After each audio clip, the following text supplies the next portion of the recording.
जय जय राधा रमन हरि ओम। जय जय राधा रमन हरि ओम।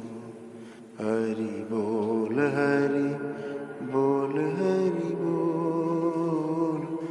जय जय राधा रमन हरि ओम। जय जय राधा रमन हरि ओम। जय जय राधा रमन हरि ओम। बैलेंस आप सभी तंत्र के साधकों का बोल हरि बोल। जो बाबा से दीक्षित हैं तंत्र क्रिया योग के, जय जय राधा रमन हरि। इस मार्ग में आप जय जय का चयन स्वयं दरबार ने 10वें चरण के लिए किया। हरि बोल हरि बोल हरि बोल। जय जय राधा रमन हरि। जय जय राधा रमन आज जो ओम। अभी ये दिव्य हवन, जो दिव्य अनुष्ठान हुआ, हरि माताओं हरि बोल के सम्मान में हम लोग यहाँ बैठे बोल हरि बोल। और एक प्रचंड ऊर्जा इस सृष्टि में उत्पन्न हुई। हरि जय जय राधा रमन हरि ओम। जिसको आप सभी अपने अंदर महसूस कर पा रहे होंगे। एकदम शांत, एकदम शांत, अंदर कोई हलचल नहीं। बोल हरि बोल। जय जय राधा रमन हरि। मेरे द्वारा ये अनुष्ठान इसलिए किया गया राधा रमन हरि ओम। कि अगले माह गुरु पूर्णिमा है, जय जय राधा 10 हरि ओम। जुलाई को बोल हरि बोल हरि। 3 दिन का कार्यक्रम होता ही उसमें। जय जय उसमें आप लोगों के बीच से मैं सीधे 10वें लेवल से हरि और 15वें लेवल में कई लोग आप में से प्रवेश पाएंगे। हरि ओम। जय जय राधा हरि और इतने लोगों में हो सकता है कि हरि बोल 10वें लेवल में करीब 600-700 लोग करीब हैं हमारे ख्याल से, मेरे अनुसार। तो उसमें से 50 से जय जय राधा रमन ज़्यादा लोग हो सकता है न चुन पाए। जय जय राधा 50 लोग ही करीब आ पाए। हरि बहुत कठिन मार्ग है, बोल हरि कठिन तप है, तपस्या है। बोल हरि आप देख सकते हैं कि इस मार्ग में जो मात्र शक्ति है, जय जय राधा हमारी बच्चियां, रमन हरि छोटी छोटी बहनें, जय जय राधा रमन पुरुषों से ज़्यादा है। हरि बोल हरि बोल हरि बोल। ये बहुत गौरव की बात है। जय जय राधा हरि जय जय राधा माता के दरबार में रमन वैसे भी पुरुषों का प्रवेश वर्जित है। जय जय राधा हरि हरि बोल हरि बोल हरि बोल। जो पुरुष है जय जय वो राधा डेहरी लांघना तो छोड़ो, माँ की डेहरी भी नहीं ढूंढ पाएगा किधर है। जय राधा रमन हरि और वो जो स्त्रियां हैं, जो कहने को स्त्रियां हैं लेकिन माँ का ही अंश हैं, हरि बोल हरि बोल हरि। उन्हीं का प्रवेश होता है। जय जय राधा और पुरुषों का प्रवेश तब होता है जय जय राधा जब पुरुष भी अपना पुरुषत्व भूल जाता है। जय केवल माँ का एक छोटा सा पुत्र गोद में होकर के जाता है तो ही अंदर प्रवेश पाता है। हरि बोल हरि बोल हरि। अन्यथा अंदर प्रवेश का कोई रास्ता नहीं। पुरानी कथाएं बहुत हैं। जय जय राधा गुरु गोरखनाथ जी भी गए थे अपने गुरु को ढूंढते हुए, मच्छंदर नाथ जी को, जय राधा तो उनको भी स्त्री वेश में ही जाना पड़ा था। हरि हरि बोल हरि बोल। क्योंकि उस नगर में प्रवेश नहीं है पुरुषों। कथा है कि स्त्री जैसा वेश बना के गए, लेकिन नहीं, हर व्यक्ति में, हर मानव में, स्त्री हो चाहे पुरुष हो, दो शरीर विद्यमान है। पुरुष में जो पहला शरीर है वो पुरुष का है, जो दूसरा है वो स्त्री का है। स्त्री में जो सबसे पहला शरीर सबसे आगे वो स्त्री का है और दूसरा शरीर उसका पुरुष का है। इसीलिए अर्धनारीश्वर का जो स्वरूप है, आपने देखा होगा चित्रों में, आधा पुरुष और आधा स्त्री।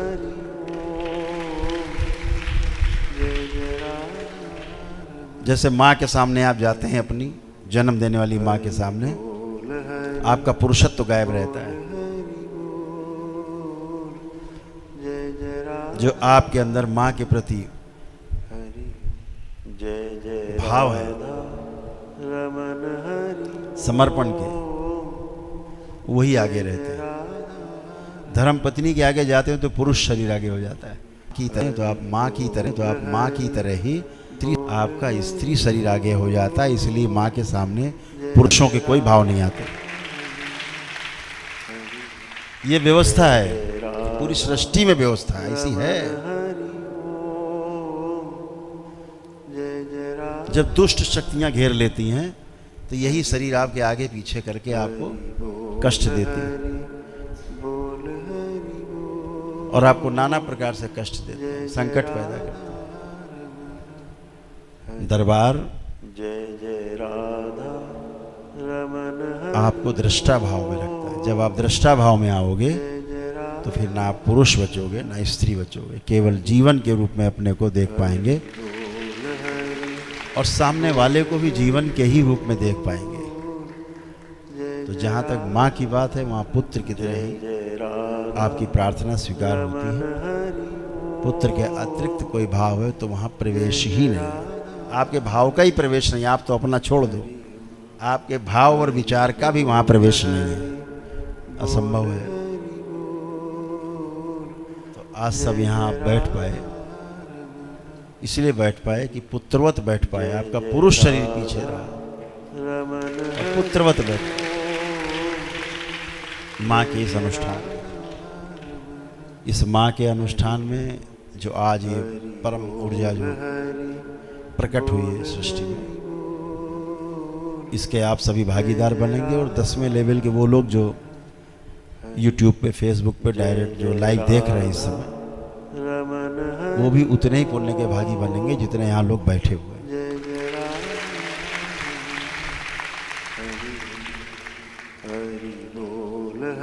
जो 10वें लेवल में है, ये तंत्र के दरबार से चयन किया गया है, विशेष रूप से आप सबके लिए ये अनुष्ठान किया गया है, ताकि आप में से तमाम वो अवरोध समाप्त हों कि आप 15वें लेवल में चयनित हों और आगे बढ़ें।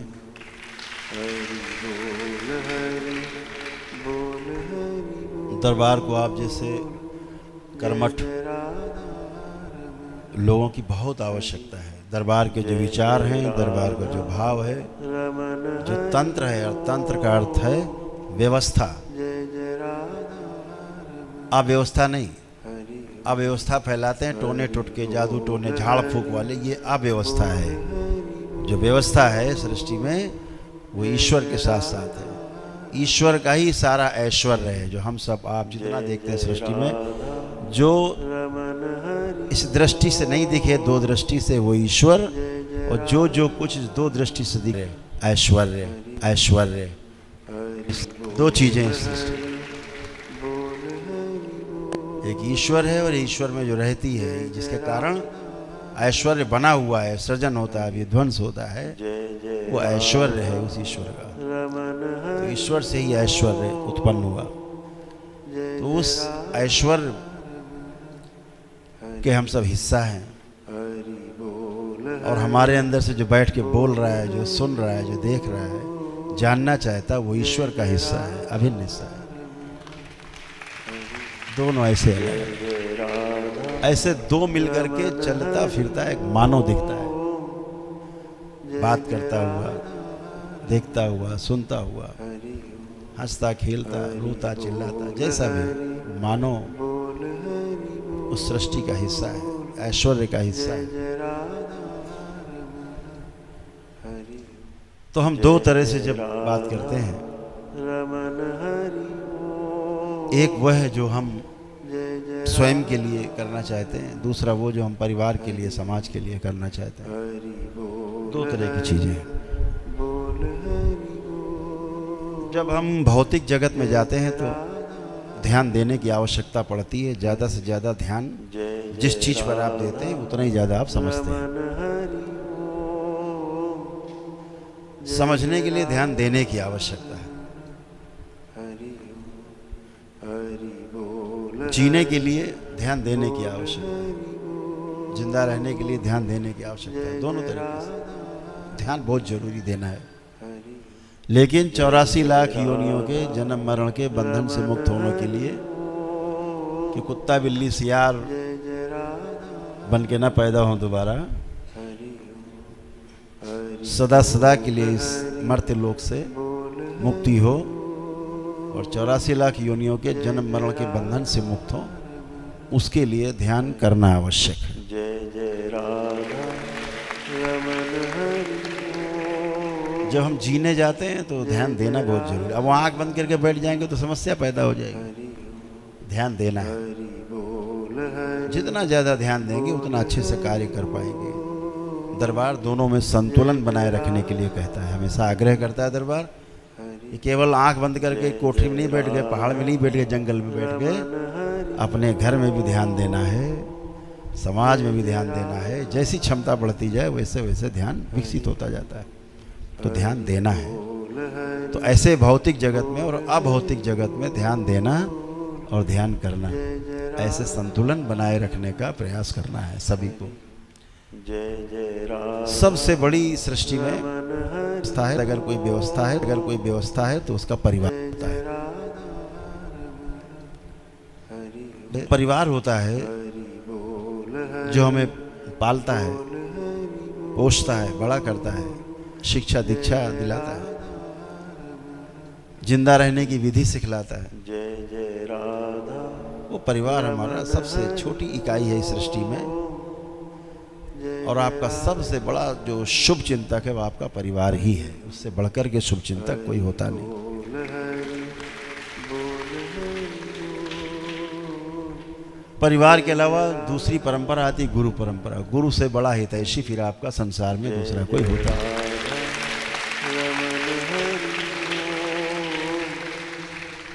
दो ऐसे प्राणी इस भौतिक जगत में पाए जाते हैं।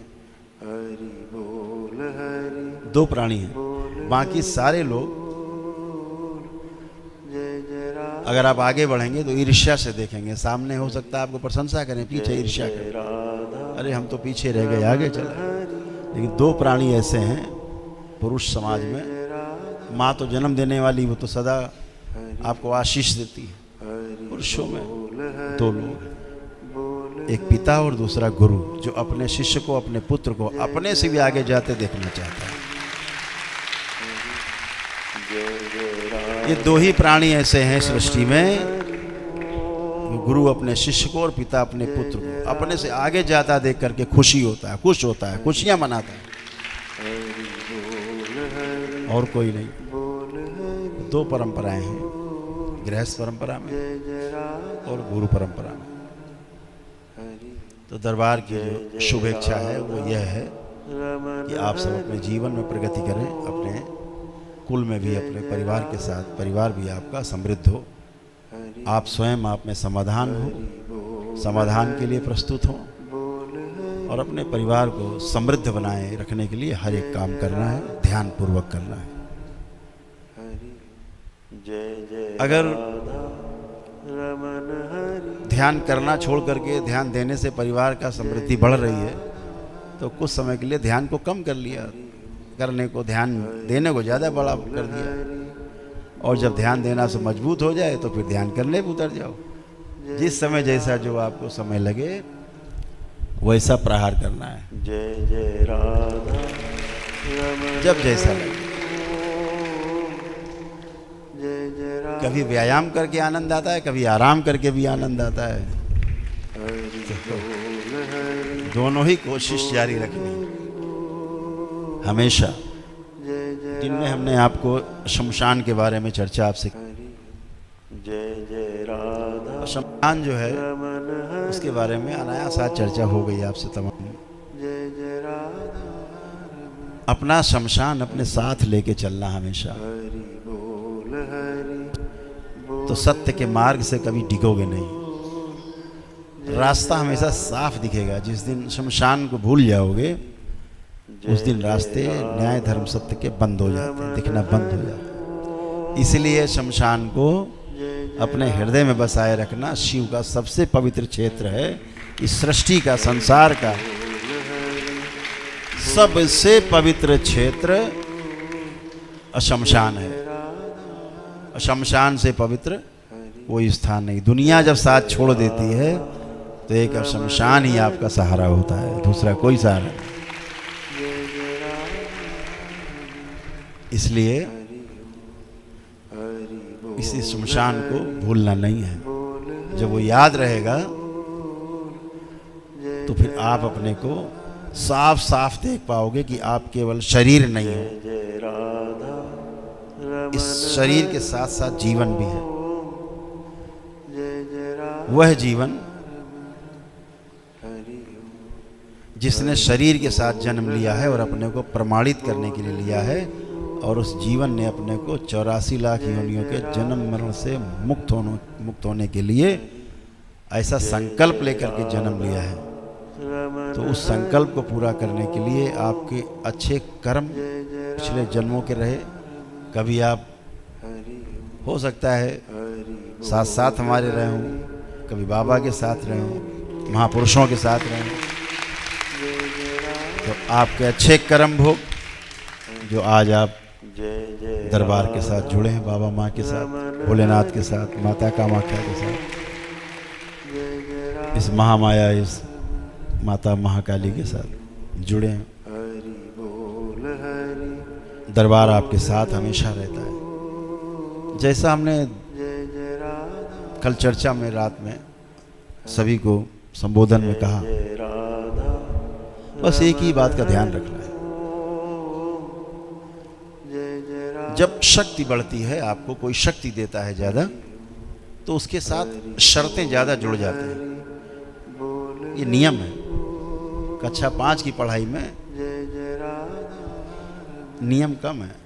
जब हाई स्कूल में जाते हैं तो उसके नियम और प्रश्न और बड़े हो जाते हैं। जब आप ग्रेजुएशन करने जाते हैं तो और ज़्यादा बड़े हो जाते हैं। शर्तें बड़ी हो जाती हैं, नियम बड़े हो जाते हैं, प्रश्न कड़े हो जाते हैं। अर्थात आप बड़ी परीक्षा देने जा रहे हैं। हमने आपकी उस बड़ी करने के लिए, उस बड़ी करने के लिए, उस बड़ी परीक्षा में पास करने के लिए ये अनुष्ठान किया था कि आप उसमें सरलता से पास हो।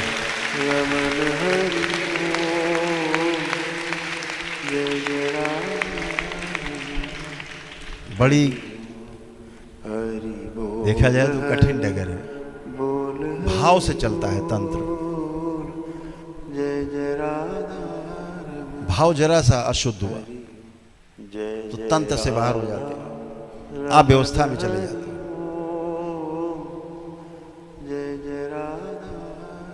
जैसे ही अव्यवस्था में जाते हैं सब दरवाजे बंद हो जाते हैं। तो हमेशा व्यवस्था में बने रहें। उसके लिए दरबार के जो नियम हैं छोटे छोटे बताए गए हैं, उनको कड़ाई से अपने ऊपर पालन करना है। कथनी और करनी में फर्क नहीं हो। हमारे साथ तमाम बच्चे रहते हैं, ये सारे 4-4, 6-6 साल से हमारे साथ।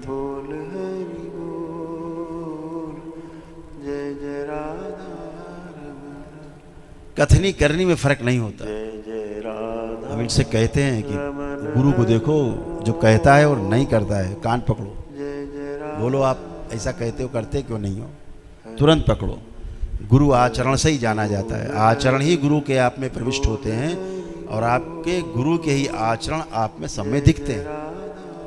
गुरु के आचरण में नहीं होगा तो शिष्य में कभी वो बात जाएगी नहीं। बातों से कोई बात अंदर जाती नहीं।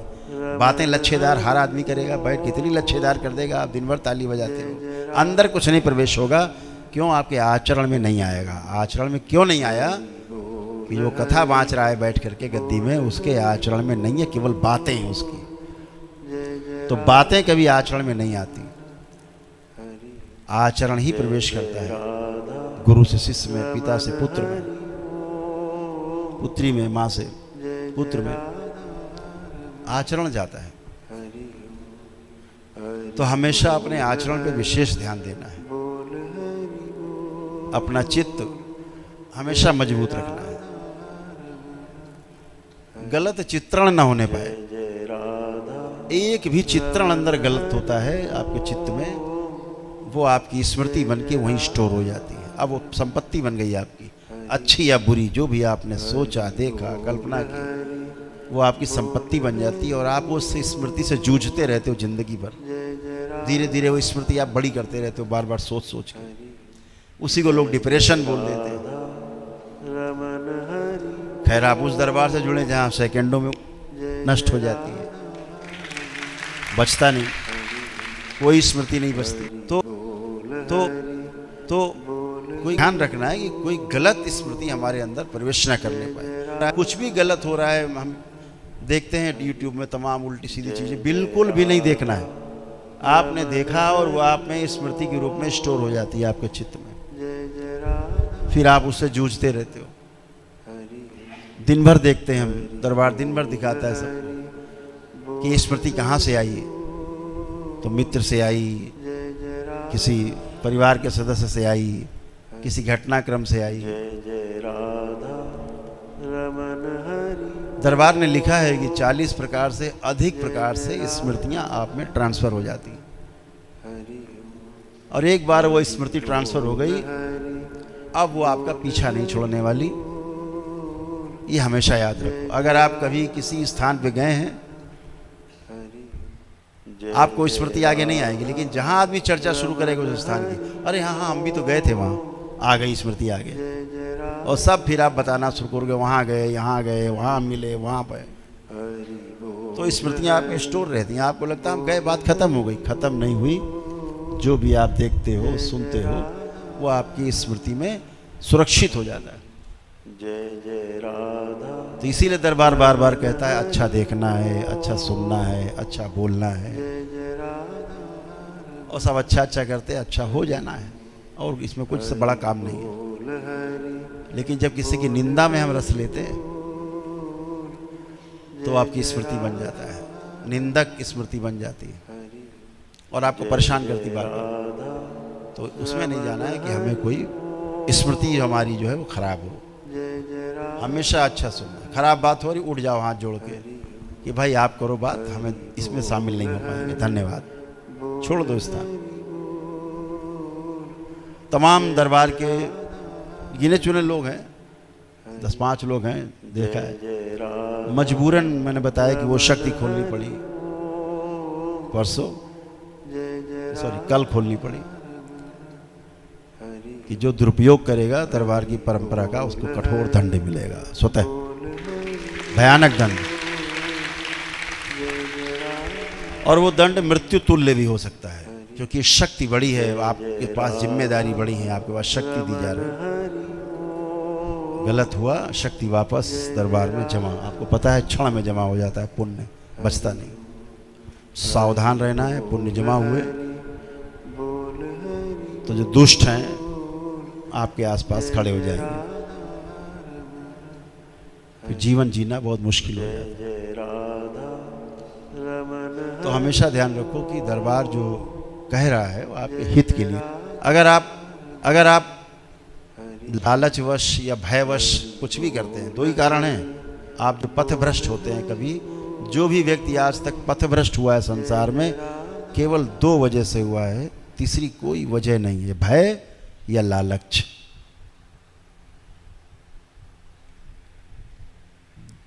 दूसरी कोई वजह नहीं। अपनी वासनाएं पूरी करने की जो लालच है वो, या भय आपका, यही 2 आपको पथ से भ्रष्ट करते हैं। इनसे बचे रहना है। ये शरीर हमेशा के लिए नहीं है, कुछ समय के लिए, 10 साल, 20 साल, 25 साल, 30 साल, 40 साल, किसी का 50 साल। हमेशा के लिए नहीं है। जय राधा लेकिन जो भोगने वाला इस शरीर के अंदर रहता है वो हमेशा के लिए है। हमेशा हमेशा गलत करेगा शरीर के साथ मिलके, हमेशा हमेशा लाखों करोड़ों वर्षों तक भोगता रहता है। बोल हरि बचना है उस भोग से, अन्यथा उससे छुट्टी नहीं। माँ का श्राप सीधे मिलता है। पुण्य सब दरबार में जमा।